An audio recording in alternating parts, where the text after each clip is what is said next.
Hi, Dr. Jen Andrade, the Active Persons Chiropractor. And today we are talking about one of the pillars of health. And the pillar that we're focusing on today is mental health and managing stress.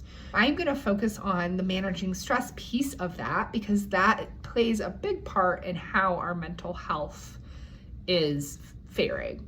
And when I have discussions about stress, because we all have it, I like to frame it in a different way. So I like to frame it in that we have stressors, the things that are stressing us out, work, bills, school, kids, whatever it is. And then we have the actual stress that comes from that.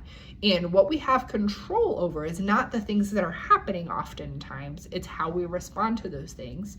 And when we have good tools to do that, we can manage that more effectively and not have the negative effects of stress. That's another thing I want to talk about is those negative effects, why it's so important to manage it. Give you a couple simple things to use, and then I can do future videos with some other stress relief techniques for you guys. Whenever I talk about stress, I always talk about the nervous system and how it responds.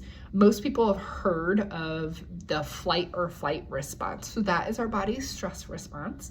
And the example that I use is if you encounter a mountain lion when you are out on a trail, for example, your body is going to automatically go into fight or flight mode. You're going to feel that kind of adrenaline rush, and you have basically two options at that point for survival.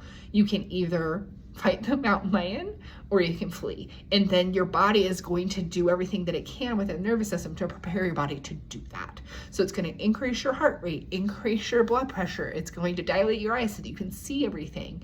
It's going to downregulate everything that's happening in the digestive system because that's not really important if you're trying to run away from a mountain lion. Those are just a few of the things. And all of this is mediated by adrenaline and then releases the stress hormone cortisol, which stays in your system long after that mountain lion has made his way past you.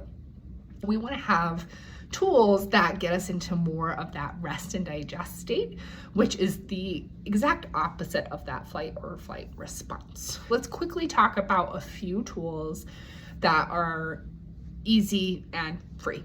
Let's talk about breath work and meditation as our first tool. This is a really powerful way to tap into that rest and digest portion of your nervous system by forcing through breath. You're going to force your nervous system to get more into that and calm down. I'm not going to go into the breath work itself, but that is a really powerful tool. Another thing is physical activity. Physical activity doesn't necessarily have to mean you're going out and running miles and miles a day.